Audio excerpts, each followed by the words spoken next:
Welcome, finally. And thank you so much for inviting me. This was really a special event. I miss these events. I used to do them all the time at the Homestead campus. And it's been a while, so other than the work I do with the Humanities Council, I haven't had an opportunity to do this. Plus, of course, I am Puerto Rican. I am a product of many of the things we're going to talk about here. My parents were part of the Great Migration. I was born in New York City in the 1950s. We'll leave it there. And so there was a lot of information here that I'm really happy to share, but also so many things that I learned. It's interesting that no matter how much you know or you think you know, there's always new information that you can acquire. This topic is very dear to all Puerto Ricans, especially in light of what's been happening in the more recent years, especially after Hurricane Maria. And this question of citizenship and how important it is to everybody, including us, because we are citizens of the United States. When we look at this, I'm sorry, I moved. I didn't mean to move it. When we look at this picture of the two flags, you'll see that they're together. And I purposely picked this one to show the distress flags because it's a symbol of time that we've been together. These two flags have flown together since 1899. Similar to many flags in the Americas, Puerto Rico's also purposely designed using the U.S. flag as their model. You can see the red, white, and blue. By 1850, Puerto Rico and Cuba were the only two remaining Spanish colonies in the New World. Among the first Puerto Ricans to immigrate, because at that time they were immigrants, to New York City were men and women who were exiled by the Spanish crown. And they were exiled there for their political struggles for Puerto Rican and Cuban independence. So together they actually formed organizations. And in New York City, on December 8, 1895, the Puerto Rican Revolutionary Committee was established in New York. This particular committee actually worked with Martí and the Cuban revolutionaries. And when the flag was designed, again, not only was it designed in the red, white, and blue of the United States, but also designed as an inversion of the Cuban flag. That's why the colors are similar, just opposite colors.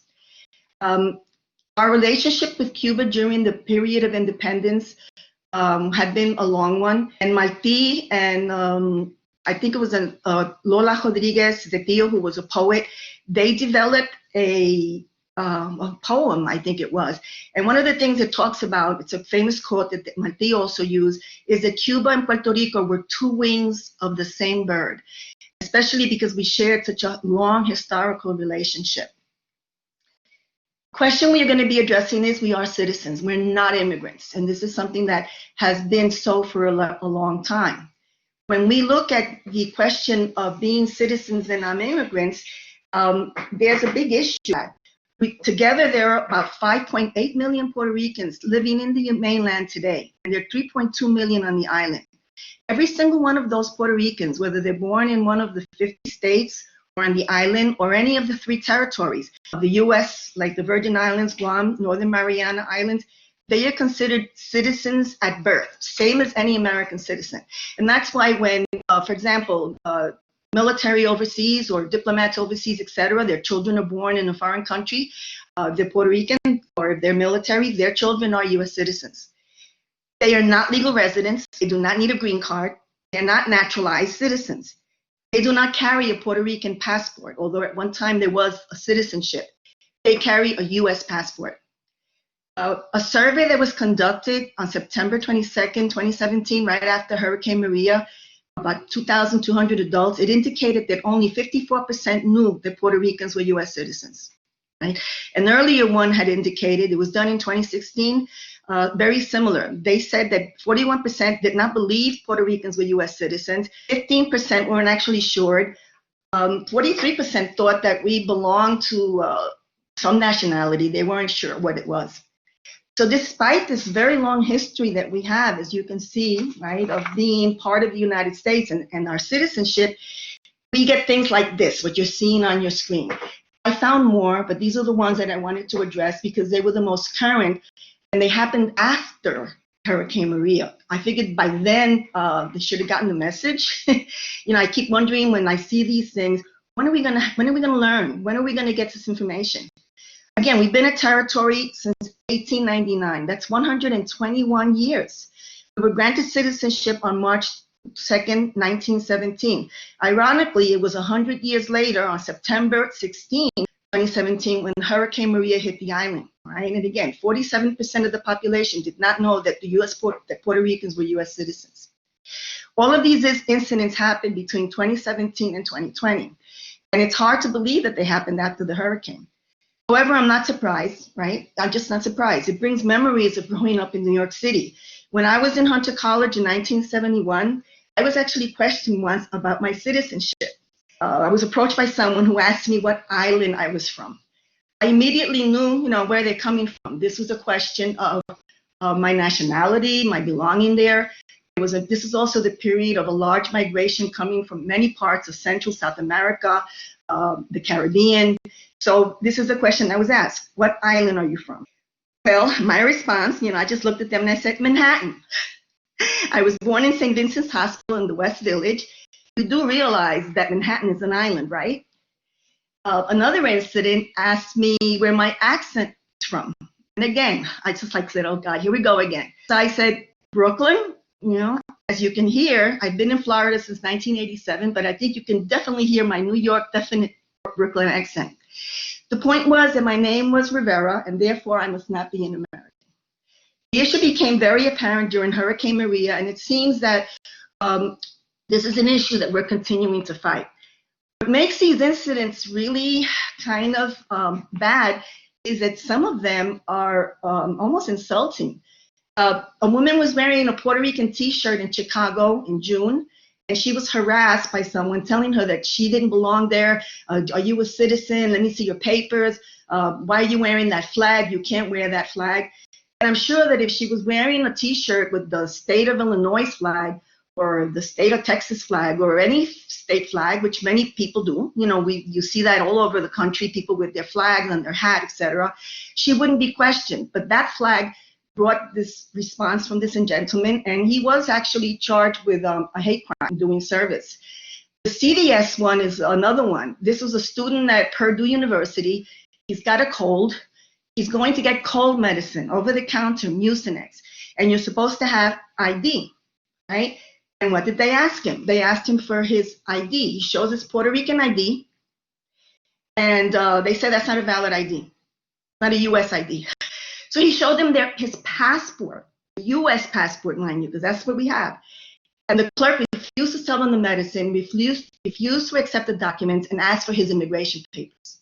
So at that point, I don't know what that was, because, passport, U.S. passport. The lawsuit was very interesting. This was in Georgia. It was in 2017. Young Puerto Rican man went to get his driver's license. Of course, you need your driver's license to work, to drive, to vote. And he brought his papers to the License Bureau, and they asked him this very weird test questions. And we're going to look at that question. I'm going to see how many of you can pass it. But what also happened here was that all of his documents were confiscated, right? His Puerto Rican license, his ID, his birth certificate, anything he brought.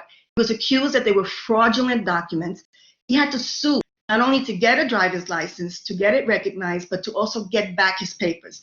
He won the suit, but we're talking about almost like a 1.5 to 2-year battle. And this is one of those individuals that came to the U.S. after Hurricane Maria. The last one is kind of sad. This was on the floor of the U.S. Congress, okay? Congressman Cárdenas, who is not even Puerto Rican, he's of Mexican ancestry, was told by a fellow congressman on the House floor to go back to Puerto Rico. It's bad enough this happens on the streets, but to happen within the walls of the U.S. government. And I'm sure that some of you recall, even more recently, Alexandria Ocasio-Cortez and other congresswomen were told to go back to the country they came from. And this is a congresswoman in the U.S. Congress. So when we look at this, I'm going to show you the test. I don't know how many of you are Puerto Rican, but let's see how many of you can pass this test, right? Now, I was born in New York City, but I did go to the island once I was 14 regularly, and I know a lot about Puerto Rico. And the last one, I thought I could answer it, but they would not have given me my driver's license. So let's see. How long is the San Juan to Fajardo train ride? Well, guess what? There is no such thing. There are no trains in Puerto Rico. Whatever existed for the sugar cane is gone. Who is Roberto Clemente? This one actually people probably know. He is a Oh, busy. He's a baseball player. Black Puerto Rican. Some people don't think he's Puerto Rican or know he's Puerto Rican. What do they assume he might be? Okay, dark-skinned basketball player, Dominican Republic, maybe, Cuban, maybe. No, Puerto Rican. What is the name of the frog in Puerto Rico? Coqui, exactly. But you're from New York City and you grew up in, you know, Lower East Side, Barrio, maybe Brooklyn. You might not know that if you never went to Puerto Rico. It is kind of specific. Pava, hey, what's pava? It's a hat. That's what it is. It's made out of straw. Alcapurria, yummy, right? It's a fritter, right? That's what they called it in Georgia. What is the name of the fritter that is popular in Puerto Rico? Finally, who knew what a fritter was, right? Because that's not what we call it. But the last one was the most interesting. Now, what happens in the Fiesta de San Juan? Anybody know? Because this one I didn't. Yes, you go to the beach at midnight, but that's not what you have to know, guys. In order to pass this Georgia literacy test, which was basically they accused of being like a Jim Crow literacy test to those days, and of course, Georgia. It's more than that. They have parranda, they have food, they have music, but that's not what's important. You have to go and bathe in the ocean at midnight, but you have to walk in backwards. Okay? Oh, you knew it. I didn't know that. And I had been to so many celebrations in San Juan. Jump backwards, okay? But this is definitely not something that's known by everybody, especially if you're from the isla and you don't celebrate it. It's, yes, you go into the ocean, but you have to walk backwards. So this is why when this was questioned, when the lawsuit came in, they basically said this is not to do anything in terms of evaluating citizenship. This is really meant to eliminate, to prevent, right? So that's a little test, okay? Puerto Rico, of course, was part of the spoils of war. We became a U.S. territory when Spain ceded the island to the United States during the Treaty of Paris, ending the Spanish-American War. At that time, the United States acquired Cuba, Puerto Rico, the Philippines, and Guam. The only territory that was given independence was Cuba, because that was the reason we went to war, to help the Cubans win their war of independence. And the other territories remained properties, and they are till today. Puerto Rico is considered unincorporated territory. The other ones are just called territories of the U.S. McKinley decided, in the case of all of these territories, not to grant any citizenship, even though they were territory. And why? I write right there, because they were considered less civilized, right? They didn't think. And of course, one of the questions was too the color of their skin. There's actually writings that say that there are too many dark people, and that especially parts of the U.S., like the South, would not accept this. So at this point, Puerto Ricans didn't have a citizenship. They weren't a colony of Spain. They were not independent, right? There was no Puerto Rican citizenship, even though it had been established, but it wasn't really official under Spain. So they had really no legal standing except being a territory of the United States. Puerto Ricans did move out of the island and to the U.S., and at that point, they did travel as immigrants. They had to. They had to actually apply for a passage in. They came on steamship. They entered many through Ellis Island. The first identification of a citizenship that was recognized by the U.S. was the Four-Acre Act in, 1900. And that one only established Puerto Rican citizenship, which again, really didn't help the Puerto Ricans that much. What we have is then eventually what we do have today is that we are citizens. And this citizenship was granted. They usually only say the Jones Act, but that's not actually correct, because the Jones Act is a separate act that deals with the merchant marine in Puerto Rico. It was called the Jones-Shafroth Act in 1917. It was signed by Woodrow Wilson. But I want us to look at this couple right here and this young lady. Beautiful, right? Isabel Gonzales. She entered Puerto Rico through Ellis Island. And the reason that she was coming was to meet her future husband. She was pregnant at the time. And at that point, the United States Treasury had changed the laws. And when she came to the island, she was not allowed to come in. She was called an alien. She was pregnant, and they considered her a possible immoral I don't know why. They held her and they said that she could not come in. She challenged it. She said, no, we are nationals, territory of the United States. We are Puerto Rican citizenship. We are nationals. So just that, should let us in. And she took it all the way up to the Supreme Court, right? Incredible at that time. She's considered a Puerto Rican activist, a very early period, and she won her case. As a result of her pushing for this, we had the passage finally of the act. Now, unfortunately, the act is kind of, what do you call it, a double-edged sword, because immediately after the act was passed, Puerto Ricans became eligible for the Selective Service Act. Notice the year, 1917. We're going to look at that a little bit. You can see that her actions were a big deal. The newspapers in New York and in San Juan covered it. I think it was the New York Times in New York City and the Herald carried a lot of the reports about her case. And finally, it was decided that Puerto Ricans are not aliens, right? That they were, in fact, non-citizen nationals, which gave us the ability to move in and out of the, from between the island on a regular basis. And when we look here at the Puerto Rican population in terms of the U.S., I wanted us to look at a few numbers and see where they started. You can see here that overall, in terms of the population, this is just a little off. The numbers have actually, this was like based on the last census, so we're going to see a change. You can see already here, in terms of the population growth, that the U.S. population of Puerto Ricans, right? Over here it says, I'm trying to see where it is, 9.5. It's actually, the last number was 9.7, and we don't have the census yet, so it's actually going to be higher. One of the things that you can also see here is, in comparison to the overall population, the Mexican population, right, Mexican Americans, is the largest in the U.S. But we are the second largest in the U.S., right? In terms of where we're located, you can see the map. We reside in every state of the United States, every single one, and every territory of the United States also. But what's curious here is to see the growth over here. These last numbers are going to reflect before Maria, and you can see that the concentration has been always the largest numbers on the eastern seaboard. New York at that point had the largest population. Florida was second.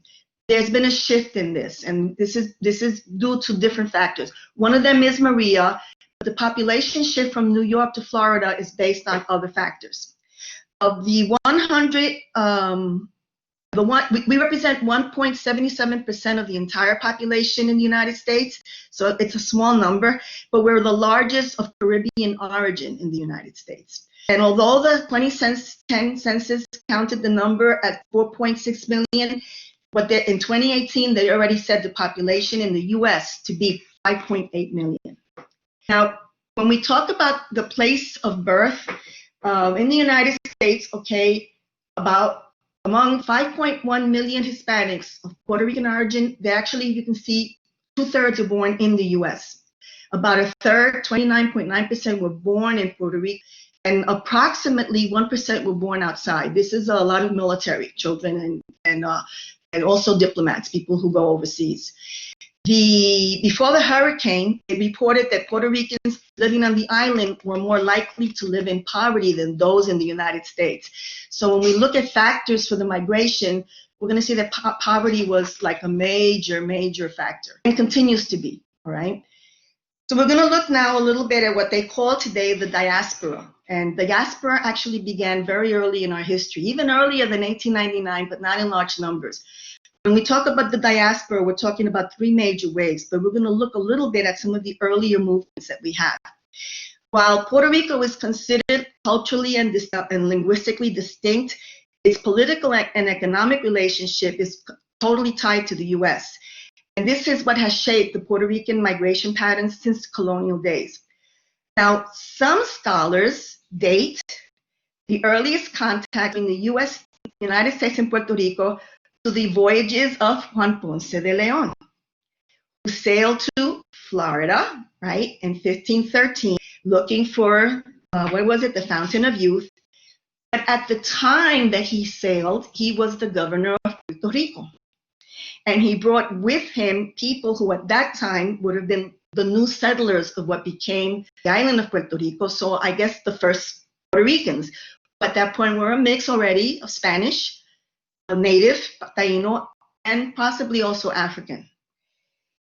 So when we look at this period, this is probably, then we can say, the first time that Puerto Ricans set foot in the United States, right?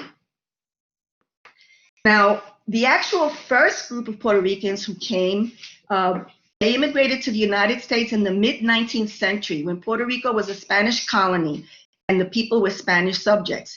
During the 19th century, there was commerce. Now, these are people who were wealthy. They were merchants. And they moved regularly from Puerto Rico to the East Coast.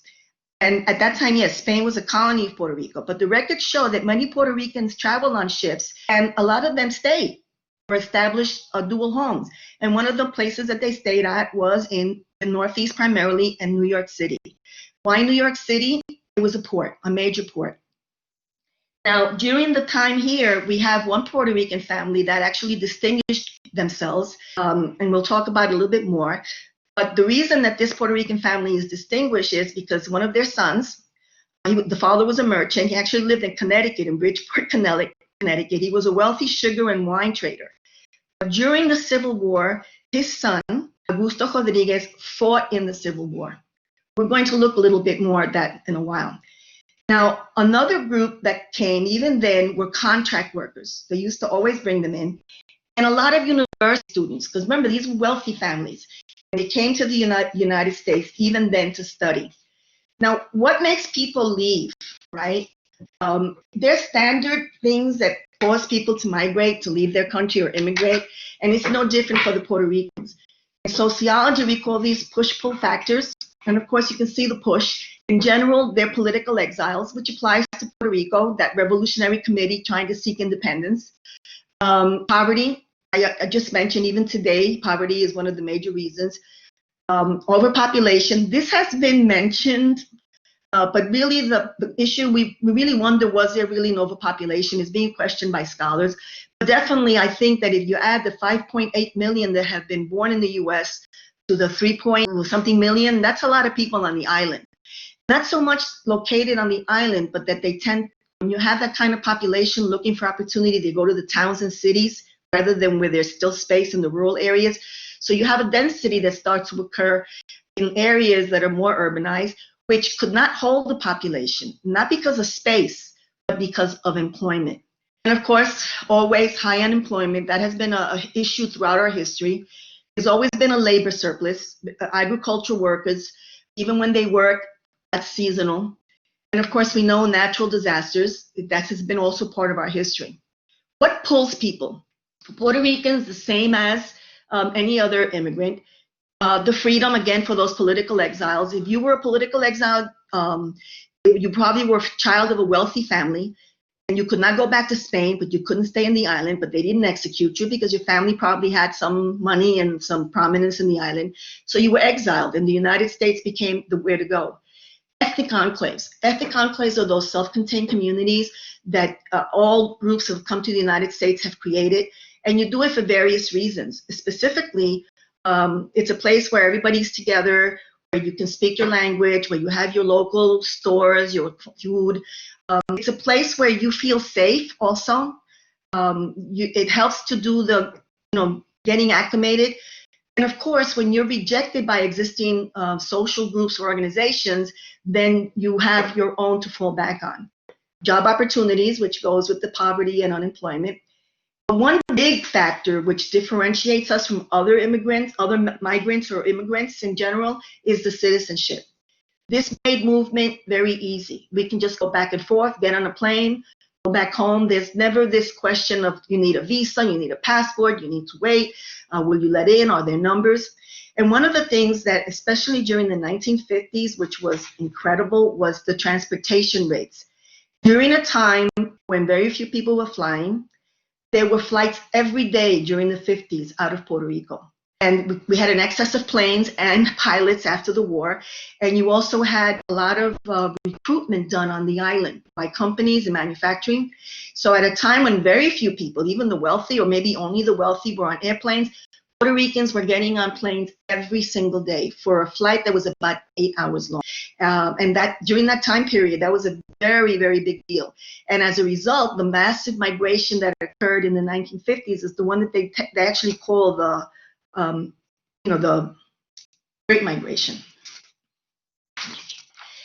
Now, let's look a little bit again at this Revolutionary Committee, because they were really, I guess, the first established community, and they're going to play a big role in creating that enclave, that Puerto Rican enclave, especially in East Harlem and also in El Barrio and the Lower East Side. The Lower East Side was an area that many Puerto Ricans stayed at because that's where the ships came into the harbor. But they quickly moved up to on the north side, and El Barrio, the real enclave, was in Spanish Harlem. It was established, this committee, in December 8, 1895. And again, the goal was the same as Cuba, and that's why we're part of the committee. Now, this particular enclave was established because we were at the point where we were supporting the Cubans in their revolutionary fight, but we also were hearing from the United States that they were going to support the independence of Cuba. And Puerto Ricans assumed actually that we would be part of that independence. So you had Puerto Ricans in New York City getting money for the revolutionaries. They were part of the group that worked with Martí and other Cuban revolutionaries. This book examines that particular community. What's interesting about it is, even though it's focusing on the Revolutionary Committee, it gives you a picture of all of the culture and communities that existed then. One famous Puerto Rican who was part of this committee was Arturo Schomburg. He actually is known as a Black historian because he dedicated his life, after the Revolutionary Committee, he dedicated his life to collecting any kind of work that had been written or painted or artifacts, etc., on Afro-Caribbean and Afro culture. Basically, he was told in Puerto Rico that Blacks have no history. So he dedicated his life, and today there is an Arturo Schomburg library in East Harlem, and his collection is one of the most complete from early history of anything Afro-Caribbean and African-American. Let me see. Now, let's go to the movement. When did the real first mass occur? Well, just like Maria, we had a hurricane, San Ciriaco, August 8, 1999. At this time, the hurricanes were given numbers in the U.S., but Puerto Rico gave them the number by saints. So this hurricane hit Puerto Rico on the same day of San Ciriaco. I have no idea who San Ciriaco is. But again, much like Maria, it wiped the island out. It destroyed it. And in particular, it destroyed the coffee and sugar industries on the island. It left, as you can see, over 3,000 persons dead. It is considered the longest-lived Atlantic hurricane on record and the second longest-lived tropical cyclone. It was one of the deadliest in recorded history, right? And much like what happened in Puerto Rico before Maria, in 2017, first you had Irma, then you had Maria, so Puerto Ricans got hit twice. In this case, it was backwards. San Ciriaco hit first on the 8th, and I think on the 29th, another hurricane hit. That one doesn't have a name. And as I mentioned, it was customary to name hurricanes, but I guess the island was in such a devastated situation that they didn't think to name it, so it was just given a number. When I was doing records search on almanacs in Puerto Rico, I made a discovery that my poor father, I think my grandparents thought that they were naming him after a saint. He was actually named after a hurricane that hit the island in September 5th in 1910.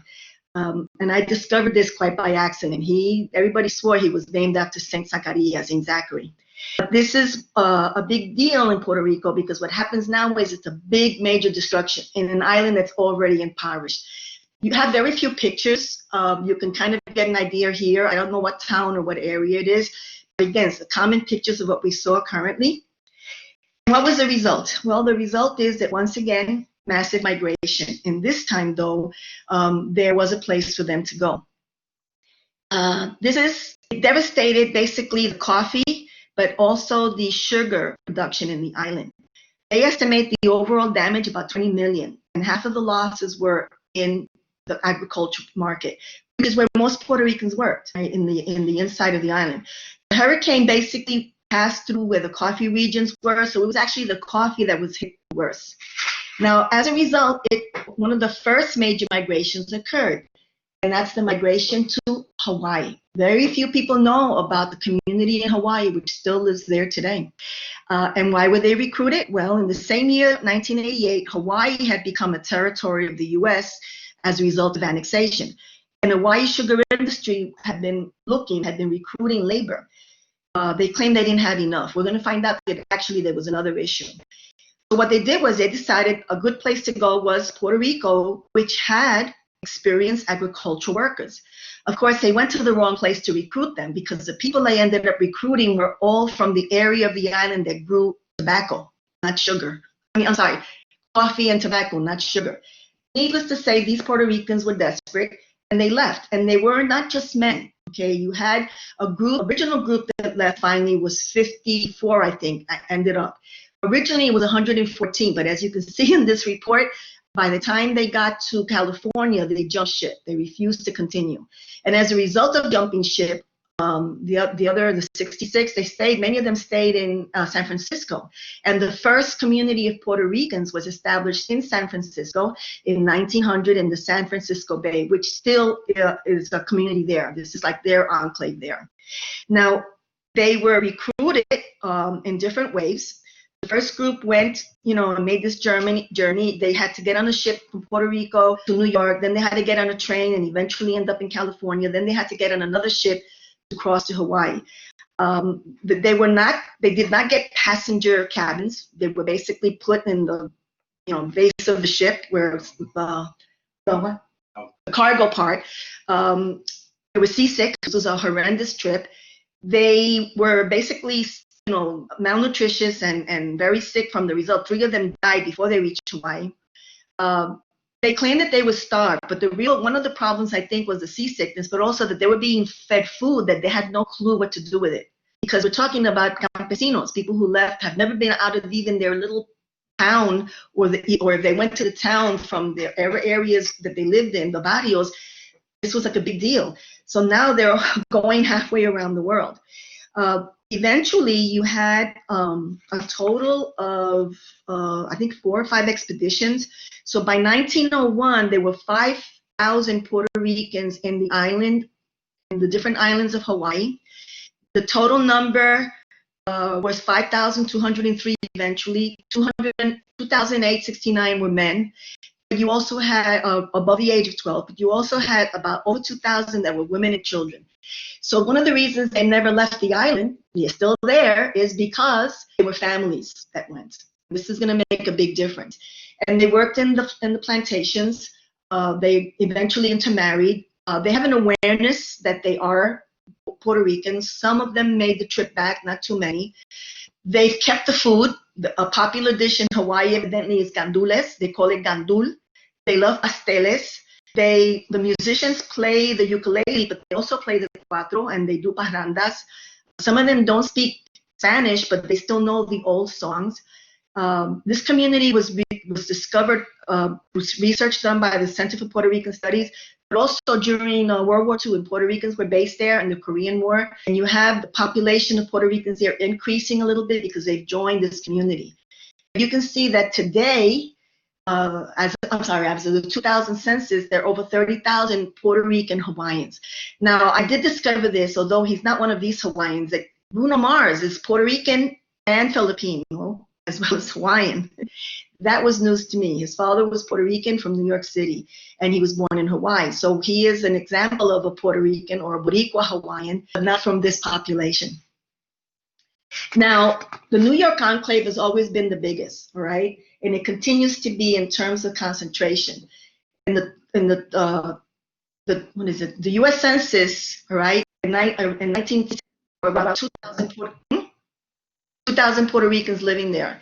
Between 1909 and 16, you had an immigration. You had a movement, a large group. Now, these would have been immigrants because they don't have citizenship yet. 17,000. And that figure rose after the 17 when they got citizenship to 10,000. So you have this constant population coming in. Now, what drove them to go? What made it? Well, one of the things was you had a lot of tradesmen, a lot of skilled artisans. We're going to see a group, the cigar makers, but also they were recruited during the war to fill in for in the factories. Right? So you had a lot of Puerto Ricans that went there to work in the factories during the war. So that accounts for one of the large number. And of course, after the war, we have a lot of them that stayed. So the population really jumped in this period between 1917 and 1920 to the 30s. By the 30s, right, Puerto Ricans were over 40% of New York City's Latino population, right? So out of a population in New York of 134,000, you can see the number was kind of large. This group of Puerto Ricans, a lot of them, a large group were the tobacco workers. They worked in the tobacco industry in Puerto Rico. They were considered skilled artisans. Some of them came to Tampa, Key West, New York, and Philadelphia. This included also Cuban and a lot of women, right? When we look at the Puerto Rican community, we have different periods of migration. The second Great Migration was the Great Migration, right? This Great Migration was characteristic of different things. But one of the things about this one is when we have, I'm going to move along because we're running out of time, the numbers that we had. And we find that the characteristics of Puerto Ricans have always been varying. One of them has been poverty. So the 50s was a period of great movement because of the poverty in the island, but also because of the need for increased manufacturing and the kind of industries that they did. I'm going to move it along to what I wanted to address. There's a lot of data linked to Hurricane Maria, and this had the largest population again that we've had. And one of the things I wanted you to see is that for the first time, the largest number came to the south. This was not common. Usually it's the northeast. Where specifically, it has to do with the issue of Florida. Most of the Puerto Ricans came to Florida. And for the first time, the Florida population not only jumped dramatically, look at this, between 17 and 18, but also we'll see that in terms of overall numbers, they bypassed New York City. New York City had always been traditionally the largest population. This particular PowerPoint can be made available by Melissa, I guess, and the program. But what I wanted to go to the PowerPoint, what I wanted to address was a topic that I decided to look at in terms of citizenship, and it is the sense of nation and the sense of service that we've had, and that's Puerto Ricans in the military. This particular memorial, the Veterans Memorial, was erected this year to honor Puerto Ricans who fought in different wars. Unfortunately, very sadly, it was vandalized 2 days before it was supposed to be shown. This was in Boston. There are currently 330,000 veterans and some 35,000 veterans in active duty, right? And a lot of them are still wearing their uniform. This doesn't count those who serve in the National Guard. I started looking at this history because I wanted to look at the family. And one of the things I discovered that as Puerto Ricans, we have fought in every war in the United States. We had soldiers from Puerto Rico that came with Spanish to fight in the American Revolution. We had Puerto Ricans that fought in the American Civil War. We had the Borinqueniers, who was a unit from 1899 who went on to become the 65th Infantry and in the most decorated group in the United States. They were awarded the Congressional Gold Medal in 2014. In World War I, okay, we had 18,000 who served. My mother's father, my grandfather, Sandalio Ramos, served in World War I. There were 65,000 Puerto Ricans who served in the Second World War. My uncle, Ciriaco Rivera, served in World War II. You had the Korean War. 61,000 Puerto Ricans served in the Korean War, and one of the major divisions that participated were the Borinqueniers, part of the 65th Infantry. They had a tremendous loss of life. They also were the most decorated of all. They were the last group to use the bayonet in war, right? They were, as I said, they got the Congressional Honor Gold Medal. My uncle, Enrique Ramos, he served in that war. Vietnam. We had during the Vietnam War 48,000 Puerto Ricans who served in the 4 branches, right? 340,000 died 3,000 wounded. I have my cousins. I found Manuel Rivera, Felipe Rivera, Samuel Rivera, who served during the Vietnam era. We have the Gulf War in Afghanistan. Again, the Puerto Rican National Guardsmen with about 20,000 Hispanics deployed to these different events.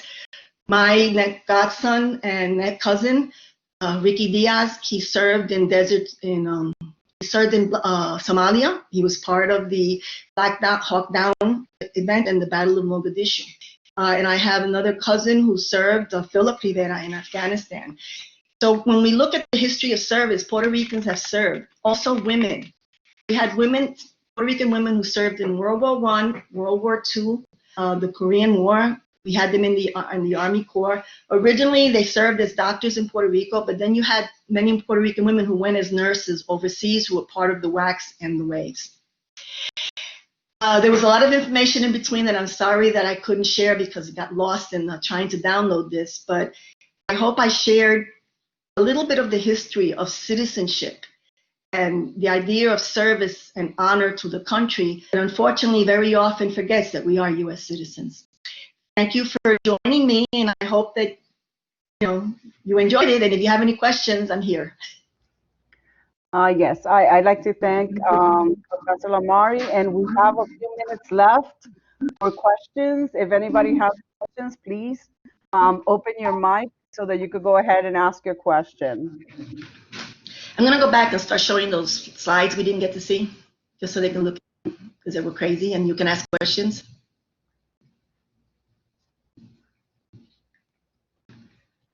Anybody? Anybody, any questions? You can type them also in the chat and I will read them out. I